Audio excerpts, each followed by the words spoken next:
E conforme eu que estou aqui perante a vós, se não recebesse uma boa pregação e não estaria em frente de vós. E vou vos contar uma história. Um dia fui criança e eu roubei.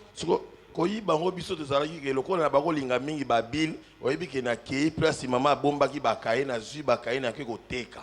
E naquela altura, como sabia que a mamãe guardava os cadernos, eu roubei os cadernos, fui vender. E na teki bakaye ona na somika babile. E vender aqueles cadernos, comprei bilhas. E bongo mama tuninga kaka yo bongo wana uzwaki na bina E quando a mamãe perguntou, aquele dinheiro você tirou essa onda?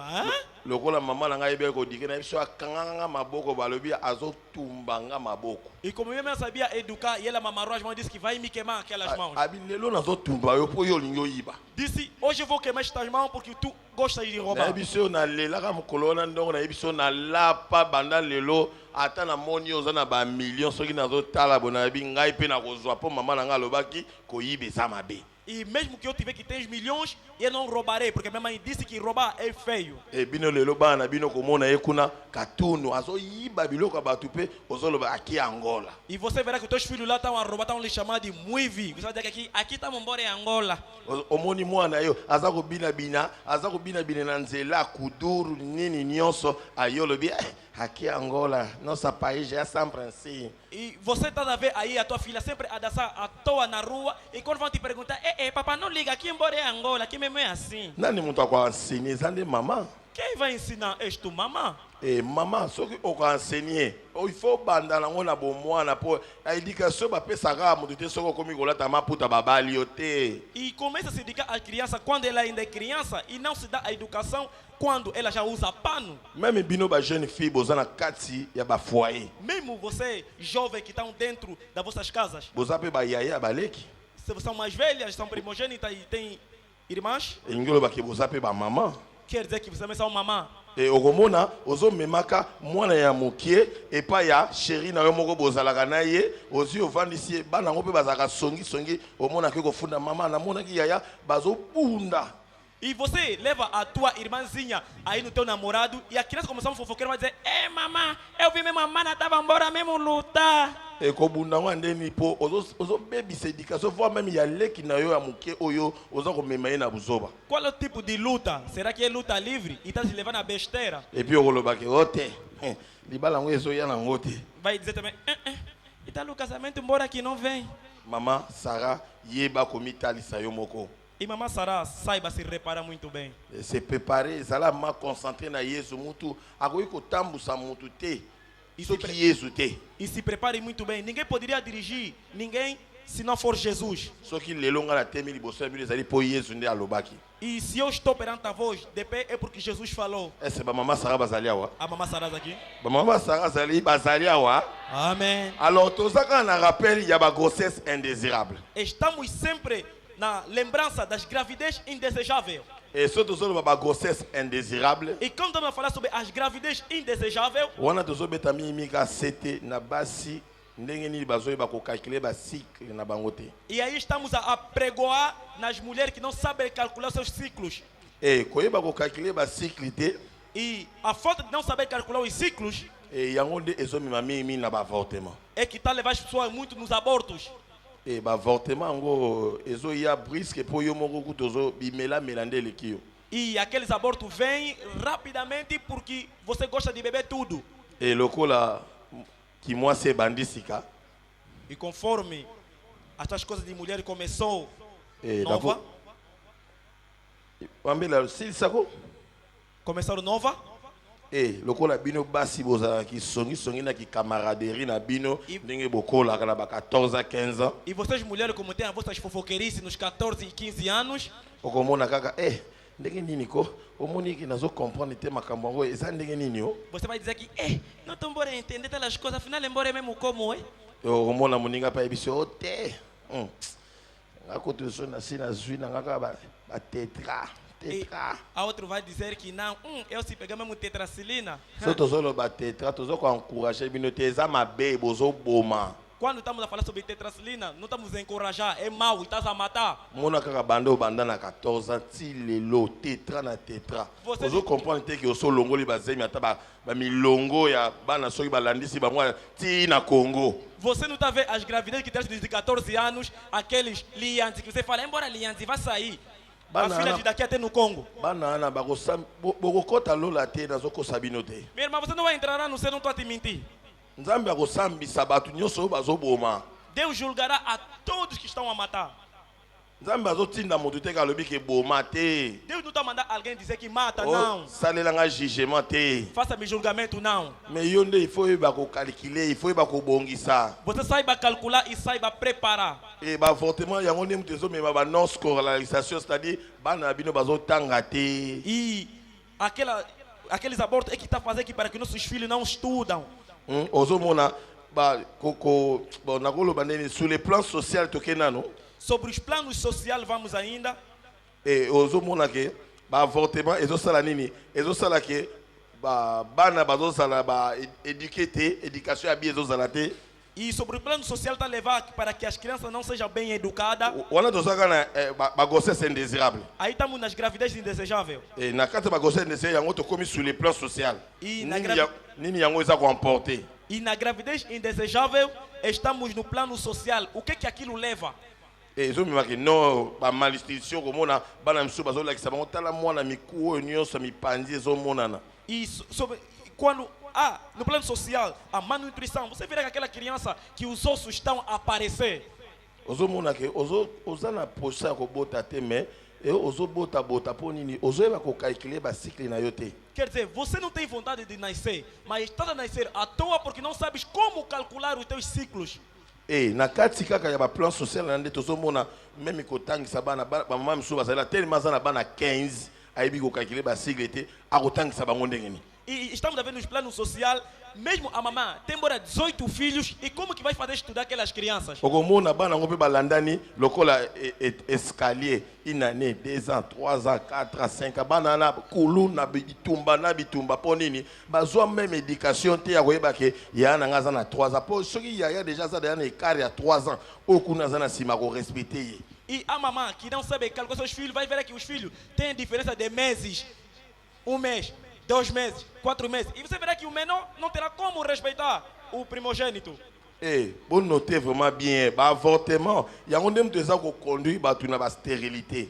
E notam muito bem que os abortos é que está a conduzir as pessoas na esterilidade. Eso me makufa. E está a levar à morte. Et eso me ba conséquences c'est belé pour ba misusu bazalia wa. E leva muitas consequências e muitos estão aqui. Et sur le plan spirituel, E sobre os planos espiritual, eso me tout d'abord leva primeiro manque d'affection. a falta de afeição. Affection est elle soute maman na bana. Não há mais afeição entre a mãe e os filhos. Pona nini? Porque, Omona olinga ino ko bota mwana ngote. quer dizer, você não quis nascer aquela criança. Ngala benga ngo ba zemi anzadi. E eu chamo aquilo gravidez, a toice. Donc olinga ino ko bota mwana ngote ke mwana pa ye. E você não teve aquela ideia de nascer e a criança veio. Eh, c'est comme mwana ngolo kwa ye do yo communication kazola ne mama. E quando não queria nascer, a criança não dá de seguir. Mama, che, vai lá, pá. O kuzemi ngo soke kotela ki wapi ngo kutu mwana ngo kutu ndena lingangi na ngate ma ye kaka ya onza manga ko okanga mabota ngo tezo yaka. Tá lá gravidez como entrou, não sei se estava bêbado, não sei se saía aonde. Só entrou. E Deus não pode ir embora fechar aquela gravidez. Eh, ndenge na yambaki mama moko na centre lobby. E como se que a mamãe no centro disse, Abi ma papa, oyebi ke na mona ese mezo ya minga bi nzambe asame nzambe kanga no nga mabota. e ela disse que, papai, eu vi mesmo que a gravidez estava vindo embora à toa. Eu disse, Deus, pare ainda. Oko nzambe pe lokwa yo kane kaka makambo batu baloba po ye azali loba ye pe nzambe akangi. E como Deus também escuta aquilo que os homens dizem, ele é a palavra e ele também fechou. Siko mama nga biso o papa na ye siko fungola nga lebi na samtema lebi yo. E ela me veio, papai, e eu vi para você abrir. Eu disse no coração, Bambula ye você kaka primba la moko pona Monique ye vraiment za motosité. ponha um preço alto, porque ela não é obediente. Abondi bondi abi papa bominga nga bi yo moko na omi boma. E ela lutou, disse que pai, você me matou, você por que se matou? Soko songa na bomio na sala eloko tenga na bomio te na sengi okaka pona masumo yo sala yo ibsaki nzamba kanga. E eu não te matei porque eu só fiz aquilo no pecado que tu tinhas cometido. Yango tozo ba bino ke maman yeba ko calculer cycle na yo même sur les plans spirituels les autres maman ba chege ozo mona oyo ba libana libanda makambo nyonso ezaka kapona ba grossesse indésirable. E é por isso que mamãe saiba calcular os teus ciclos. Estamos a ver muitos meninos de rua, por quê? É através de não saber calcular os ciclos e leva a gravidez indesejável. E on a to leki de cette étape on to ke na étape ya cycle. E vamos na etapa dos ciclos. Tango mwasi Quando uma mulher abandi komona règle na ye está a ver a sua misturação, donc cela veut dire que a changé na système. quer dizer, ela trocou de sistema. E système ndenge azalaki mwana moke akomi sikoyo kimokolo. E no sistema que ela tinha era menor e agora já amadureceu. Okomona forme na ye changé. E você verá que a sua forma mudou. Okomona akomi na mamelle. Você verá que ela terá seios. Okomona akomi na taille. Você verá que ela terá altura. E voix peut changer. E a voz também muda. Okomona ba poil ebimi na ba partie nyonso oyo ezalaka te. E você verá que as peles sairão nos sítios onde não deve sair. E okomona lokola za mwa se voit même ye moko na kati ya douche abana komi tala. E como ela era mulher, e vai ver que na casa de banho ela vai precisar se reparar. Omona ye moko so tambola za komi tala E quando ela está, anda vai se reparar. Surtout bino basi bozala soki bomoni kaka mutuku ezoleka yo wana kaka na vitre wana po bino basi bolela kitalatala o. E vocês mulheres quando vem aquele jeep a passar, você toda aí no carro e vocês gostam de espelho. O moins soko tali bobi ebimi hein. E quando vai olhar vai dizer veio mesmo. Nana é louco. E será que tem algo? E wana siko mwasi akomi komi lula ye mo poazo mona ke biloko mosusu essayer de déformer. Você verá que ela própria está se amando porque viu umas certas coisas se deformou. Donc cela veut dire wana siko ke akomi mwasi. Quer dizer, naquela altura ela amadureceu. Et tango ba règle bandi ko bima donc akomi capable ya ko diriger famille. E quando a misturação, ela teve a misturação, ela tornou capaz de dirigir uma família. Donc une fois ceux qui a sali rapport sexuel na mobali donc pratiquement il faut azoazen. E uma vez que ela fazer a relação sexual com o homem, praticamente ela vai se engravidar. Et na place ona okomona bino ba conseiller ya mabende bozalaka pembeni. E vocês, como uma conselheira, estarão aí ao lado. Oloye bisaye ke zela kaka libala sungama nzambe kupambola yo zwate. Do que lhe dizer que espera seu casamento. Okaka même na kati ba église ozoya mais ozomona o frère wana yembaka chéri nanga. E mesmo você está ouvindo na igreja, aquele banco está cantando, embora meu namorado. Likambo kokamwa ngai kutu nakanisaka ke tango na yo osambela nakanisi ke bato ya kosambela nga na yo osambela nde baza malamu nzoka nde na kati église nde makambo wana ya mabe bozosala yango. E eu me admirei, estamos a vir a orar. Ora, dentro da igreja há mais coisas que estão se passando lá. Awa tozo condamner mutu te tozoloba nde biso nyonso toza mabe atanga pe na amuto mabe. Aqui não estou a condenar ninguém, todos nós somos maus. E eu também tenho minhas fraquezas. Tozo beta sete pona ba mama po ba mama nde mutu baza source ya vie ya biso nyonso. Estamos a pregoar nas mamãs porque as mamãs é que são a fonte da vida. Maman soki ayebi eloko yo te eloko nazo kosa bino te voir bino bato bozu ngolu bobali yango ndem tezo kosa ba impuissance sexuelle ba faiblesse sexuelle pa mibali na bino manque ya calcul ya cycle à mwasi. E se tu não sabes calcular os teus ciclos é que leva as consequências como as fraquezas sexuais aos vossos homens. Mais ngala yebaki yango na mboko biso to kimaki ke kuna omona kinoise soki ozoloba na yebo abi na ba période mabe simba te. E você verá no país onde nós fugimos à guerra, quando você vai dizer nela que vamos, ela vai dizer, estou no mau período. Mais awa mas aqui tokomo mona biso ka undi nyose komi normal. Estamos a ver que tudo é normal. Et soko moni ba biloko wana bazobina na TV yo mama olio benda tabana mato yango ekoki bokanga TV sikoyo tozo comprendre bino te sata na koti si ba mama distraction yango zomona banzoto na bino ezosala su bien te na kati ya mabala. E quando estás a ver aquelas coisinhas na televisão, você não tem o tempo de dizer às crianças que não, a hora chegou. E é por isso que vossos corpos, mamãe, não têm valor. Mama zala veiller yo ne muto simba libota. Mamãe, esteja vigilante tu é que está a pegar a família. Nga atande bomoni nga boya en tout cas soki ezali mwasi te nakoza boye te Eu, nakosa bino. conforme eu estou aqui, se não fosse uma mulher, não estaria esse mundo. Nazalaka vraiment so omoni nga matokolo. Se você me ver, vai ver a cara que vamos estava deformada. Matokolo tala banzoto bapaki to tana lingi kutu madame nanga lobi. Olha o corpo. A minha mulher disse, quando eu conquistei, disse, Babi ye pa lingi. disseram, ela também aceitou. Mobali onde yeyo. Tá o homem é este. Oh ngango oyo. Este é quimbandeiro.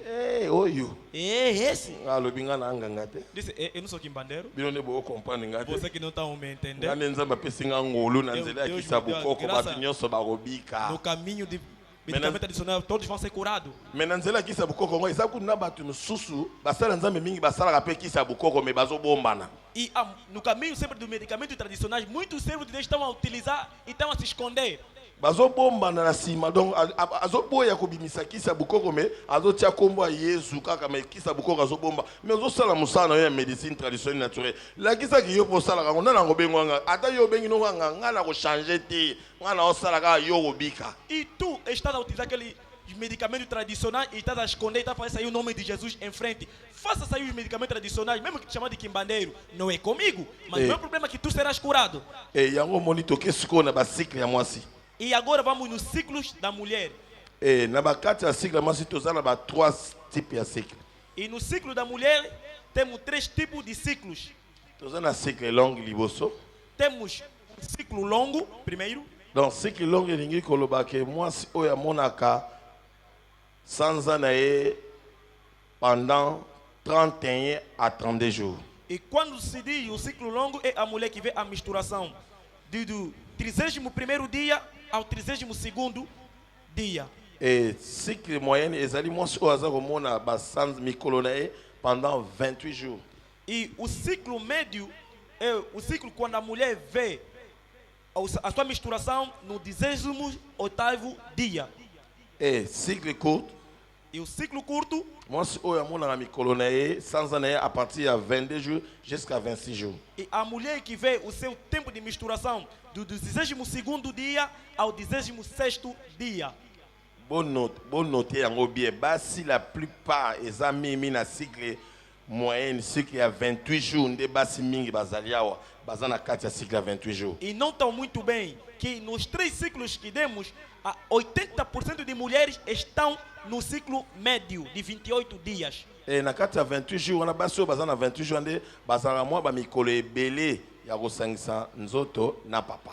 E nas mulheres que estão no ciclo médio de 28 dias, ele tem muito tempo de fazer relação sexual com o pai.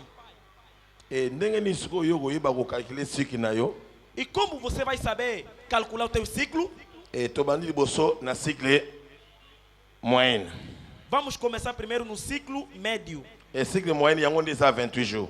O ciclo médio é que tem 28 dias. E par exemple yo mutu oyo omoni règle na yo. Você, por exemplo, que viu a tua menstruação, Par exemple les 3 mai. talvez o dia 3 de maio. E ndenge omoni les 3 mai. E conforme viste no dia 3 de maio, Oyo komona lisusu les 31 kaka wana mai. e vieste mais ver de novo a menstruação dia 31 de maio. Okosala sikoyo ndenge nini? Como que você fará? Po oyeba sikoyo ke yo oza na cycle ya 28. Para tu saberes que estás no ciclo de 28 dias. 3 na 31. 3 e 31, Olongoli na kati ya 31 wana 3 tira jours.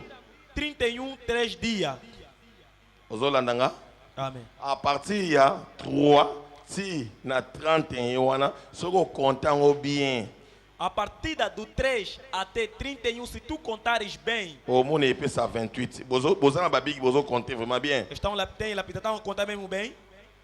Ba mama Sara boza na nzela tozokende. Estão no caminho, estamos aí. E bokoma makambo epo ezaka bien okalkule bacycle na yo bien po yo moko opesa mibeko na nzoto na yo. Escreva bem estas coisas para você saber dar a lei no teu corpo. Bapapa mingi bazaka so baye kuna na centre na madame na soki kana lobi kaka yo longolaki bazali ndenge papa kosilika. E olha, quando os casais vêm lá no centro, eu falo que você tirou gravidez, conforme o papai ficar nervoso, alobaka omoni nyonso alaka barriere na bino kaka que não ça ça babusoba na okuna bani ngala bisambo pam pam. Você verá que ela vai dizer que não, você é por causa dos teus erros e que me levou a fazer sair muitos dinheiro. Yango tango ngana yoka bonge sala nga passe na lobi pona ni mobali azolinga boya mwasi po mwasi azana kupada te eza yete nde azangi nde koyeba. Isto me leva a uma grande dor quando vejo o homem que abandonou sua mulher. Eu digo que a mulher não é culpada, é a falta do conhecimento. Bon, toko kende pe balukwa ba yebisi biso mwa tableau ezali wana tokele mwa mbango po bo comprendre mwa na ndenge mwa bozo koma boye ba mama tozaka apona bino lelo awa. E vamos muito rápido como tem quadro. Estamos por ti. Awa tozana cycle moyenne ndenge tolobi. Aqui temos o ciclo médio, conforme dissemos. Tobandi awa le 3. Começamos aqui dia 3. Le 3 lokola hier bandi ko régler le 3. 3, conforme ela está misturando no dia 3. Moi à 31 et soukagana. Moi à mai et soukagana 31 jours. O mês de maio finda com 31 dias. Bosola nanga bien. Amém. Awa tozana cycle tobenga ngo cycle moyenne. Aqui estamos no ciclo médio. Cycle moyenne. O ciclo médio.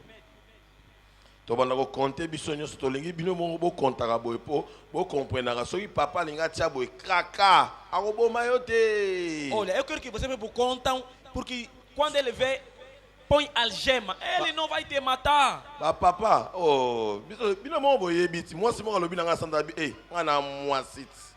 E uma mulher veio no centro e me disse: eu sou mora mesmo mulher. Ngabi, yo a mwasi. Disse: você é mulher? Abi ngana mwasi na koka, Disse, eu sou mulher que cheguei, ele vai aguentar. Só na tieta kaka ndinga na lobi. E se eu colocar algema, ele vai conseguir conforme eu bisi falei. bino na tango wana ezaka mobali abetaka mabolongo, Eu disse: naquele momento o homem ajoelha. Olobi ni na ozwa mposhi na mbongo. Vai dizer que, e falaste mesmo como vai ser naquela gaveta tira embora dinheiro. Na somelo hoje ainda lupango. Vou te comprar.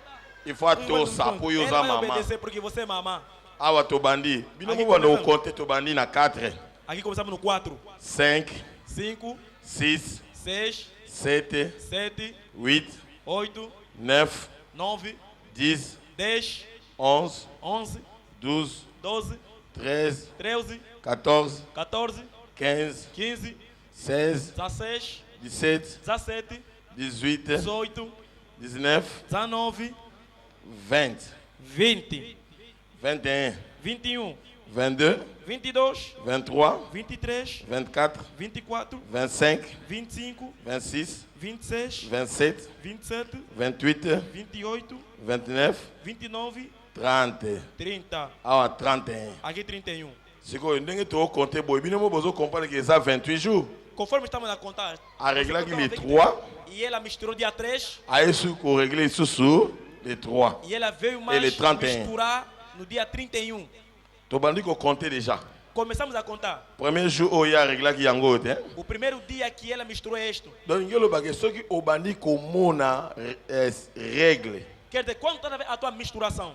Mukolo oyo moni mukola liboso. O primeiro dia que viste o sanguinho, Ezala ta le 20 et pas na yo eza mukola liboso. mesmo que for dia 20, é o primeiro teu dia. Ezala le 15 et pas na yo bandaka ko compter mukolo ane mukola liboso. Mesmo que foi dia 15, pro ti conta, é já o primeiro dia. Siko tokei 1, Vamos, 1, 2, 2, 3, 3, 4, 4, 5, 5, 6, 6, 7, 7, 8, 8, 9, 9, 10, 10, 11, 11, 12, 12, 13, 13, 14, 14, 15, 15, 16, 16, 17, 17, 18, 18, 19, 19, 20, 20, 21, 21, 22, 22, 23, 23, 24, 24, 25, 25, 26, 26, 27, 27, 28. 28. Donc, awa. Aqui.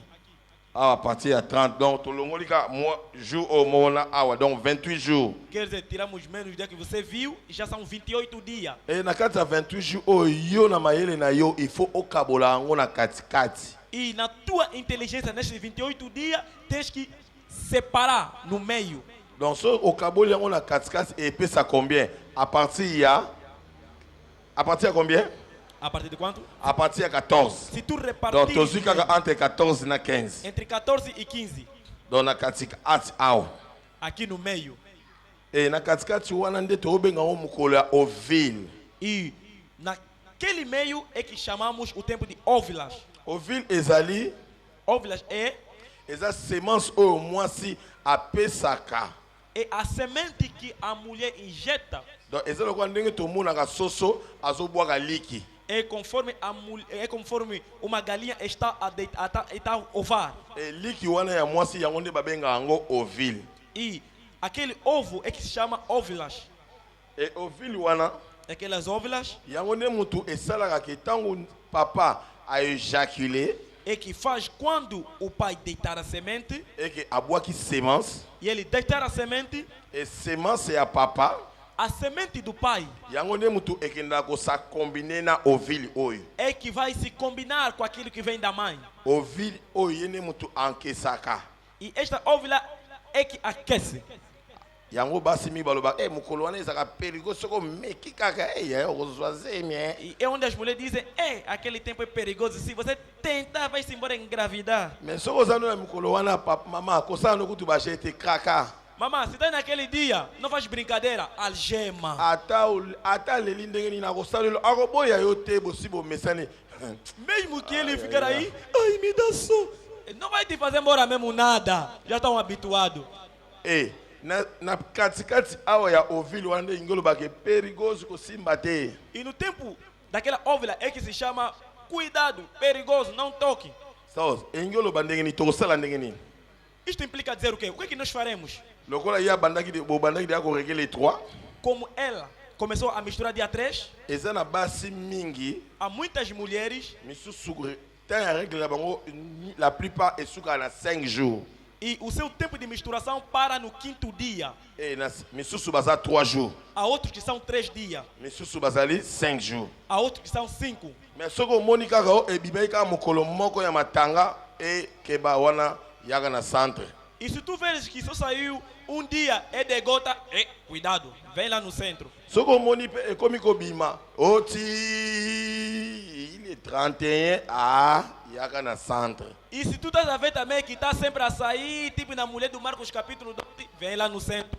Soko moni ekomi kosala 15 ans, 20 ans, mama komi tungisa na yo te ngai nazaka na Yesu Kristo na kisi ya bukoko na kopesa yo kodute te kokangama. Mama, e estás a ver que também está a demorar, não tema, eu só tenho Jesus Cristo e com meus medicamentos que vou te dar, aquilo vai parar. Nzambe azala bafaso ebele azobikisa bato. Deus tem muito meio que ele está a curar gente. E bokokumisa kutu nzambe ke atieli bino médecin na bino traditionnel naturel po oya banganga pe bazali me esimba te. Agradeçam a Deus porque ele pôs um médico tradicional, porque aqueles que embaderam também que utilizam não está dando certo. Me ya banganga lo mona ake akangisi yo singa na luketu alobi kota na seya zukama osoke komi kaka na 12 heures. O ningisaka me mama ba gymnastique wana so mona te oza komibomaka ozo misala minyoko la pamba. Você não está indo no quimbandeiro, te mete lá um fio aí na cintura, vai dizer quando chegar 12 horas, começa a saltar. Mamãe, naquela ginástica que está a fazer, está a se destruir.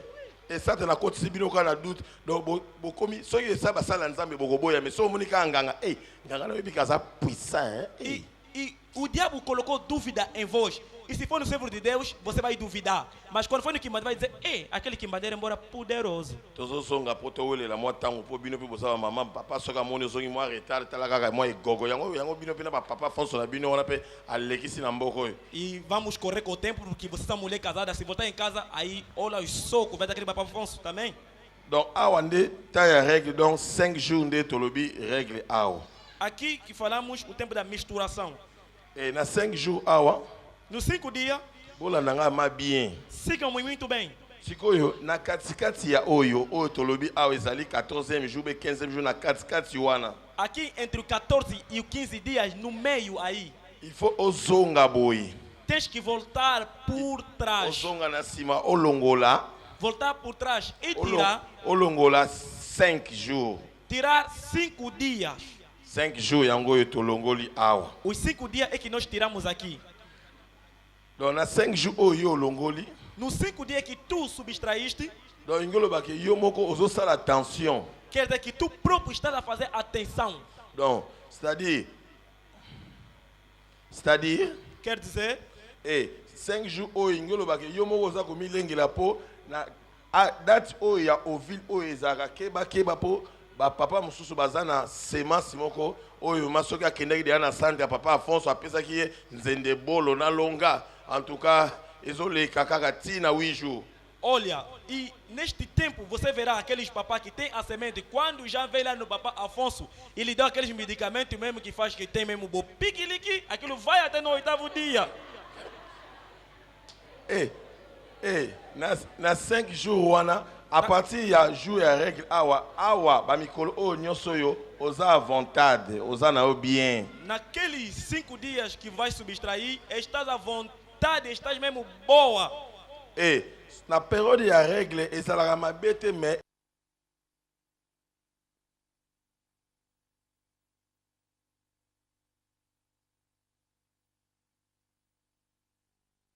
porque está sujo.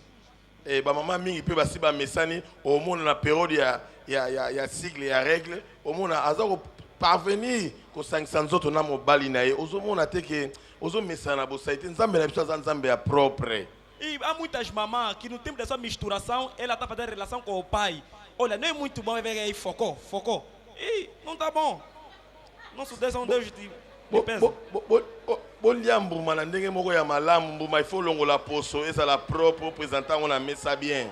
Vamos comer o rebuçado, vamos tirar mesmo o papel de cima. Tozolo ba papa ba mama nga za docteur tozolo ba na bino tozo pesa bino respect en tout cas bozwa distraction te pour eza makambo oyo yango ndozo mona stérilité ezokota mingi na kati ya ndako. E mamãe, eu quero que você não fique distraída porque é uma das coisas que está a levar à esterilidade dentro do lar. A partir ya awa e a partir daqui il y a 14 tilikolo okobakisa susu plus ou 7 jours. Do 14 até em frente vai aumentar mais 7 dias. Donc ngolobaki na sima -5, liboso -7. Donc nyonso wana ngolobaki ko sala sangisa nzoto na papa te. E aqui se diz que não pode fazer relação com o pai. Bozola ndanga ba mama Sarah. Amém. Donc elingolobaki na koto yo komeka te mais koto yo ozano à vontade okoki ko sangisa na nzoto ndenge yo lingi mais zayebaka ke tango ya libala. E aqui não dá, mas de outra parte, você está à vontade. Se quer capinar, é só você. Mais tango ya libala so ekoki te omona mobali musu azosaka na yo kaka po mibali mingi bazala so kaka lingi yo azotala kaka lola. Olha, há muitos homens, quando ele te ama, só tá mesmo já o mesancolo.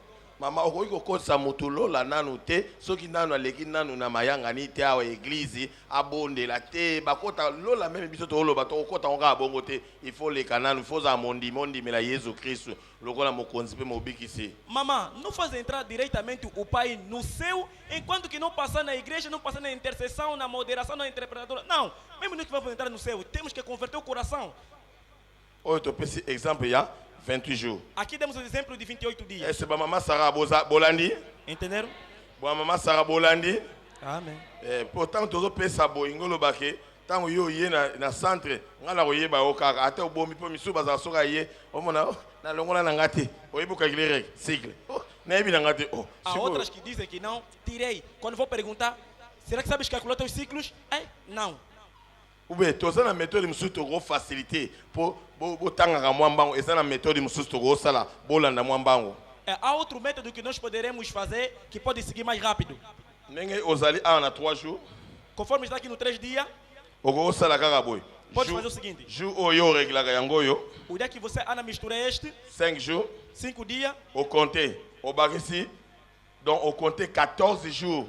Conta 14 dias. Donc au bandi awa jour yo reglaka soki 5 jours. Au compter plus donc tout le bas otier plus 4 plus 14 jours. Põe mais 4 mais 14 dias. Donc ingolo bake na simakuna ya 14 jours osano libre. Quer dizer, depois do 14 dias, mana, você está à vontade. Donc ingolo bake awa bakisi susu 4 jours awa osa à vontade, au bakisi 14 jours il y a intervalle. Simakuna 14 jours osano à vontade. Quer dizer, você aumenta mais 4 dias e mais 14 dias e quer dizer que você aí está à vontade. Bozo landanga bien? Amém. Outros anos cycle moyen, mais cycle long e susu ezali. Aqui estamos no ciclo médio e há ciclo longo. Cycle long ne ezali à partir il y a 3. Les 3 au bandi ko régler. Alors Cycle long à partir de 3, 6 à 32 jours. O ciclo longo é a partir do 3 até no 32º dia. Yango de cycle long. É que chamamos ciclo longo. Mais na ba cycle nyonso ezaka système ka moko divisé yango kaka na 2. Todo ciclo tem o mesmo sistema, reparte por 2. Eza mingi ezaka mingi na cycle court nde basi mingi bamona on dit à régler 2 fois. É muito mais no ciclo médio que as mulheres misturam 2 vezes. Oh, na cycle court ezaka 24 jours. No ciclo curto tem 24 dias. Bango nde mutu bazaka na mwa mikolo muke ya kosangisa nzoto na papa. E ela que tem pouco tempo de lutar livre. Yango moni soko zape mosa mabondeli okoyeba ko maîtriser makambo nyonso po ba mama mingi bazotambola kaka na molimo ya kindumba donc alingi nzoto ya papa koleka ta bomoi na ye moko. Olha, e há muitas mulheres que têm a espiritualidade e não que estão a andar com o espírito da prostituição e que não sabem acalmar o corpo do pai.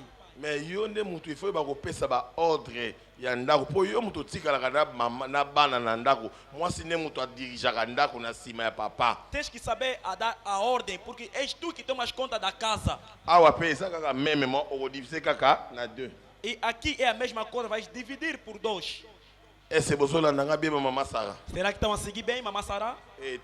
Tozoleka koloba biloko oyo po nini yango nde mutu eza ma base ya kati ya lingomba po soki ozoyeba kokalkule bacycle na yo te eza banzela oyo satana aza koutilize basi mingi mpona kolongola bazemi e yango ezomona ke basi mingi mpe bazoluka bazemi bazozwa te mpo nini ayebaki na ye makambo te me azomelamela kaka bakisi.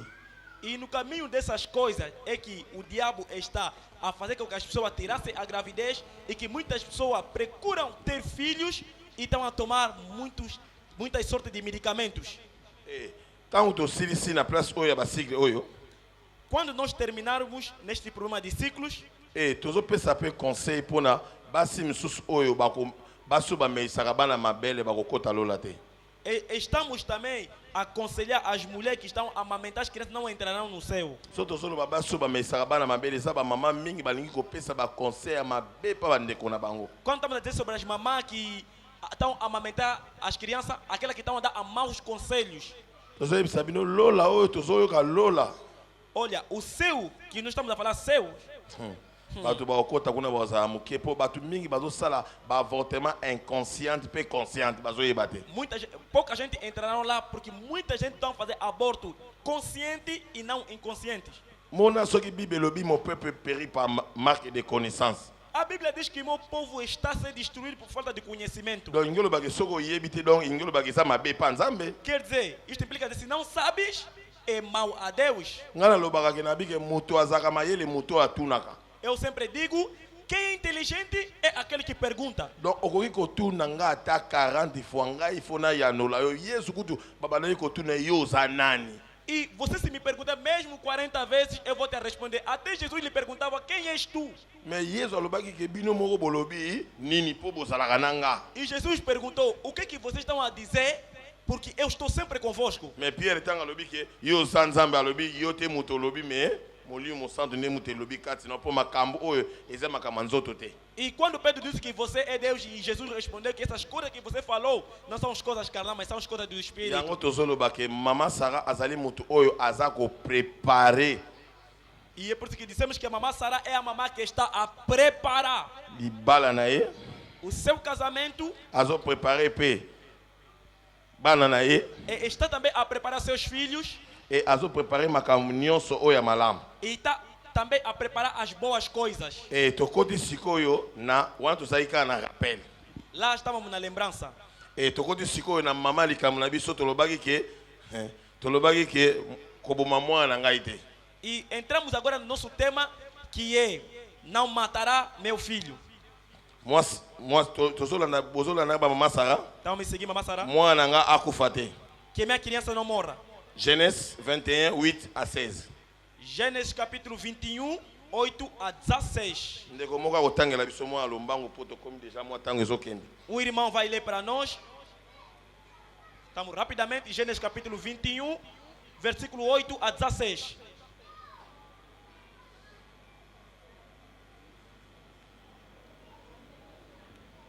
Tangela biso mwa lombangu maman.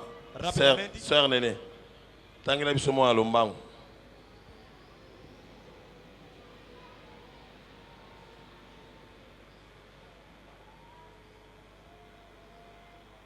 Genèse 21, 8 à 16. Genèse capítulo 21, versículo 8 a 16.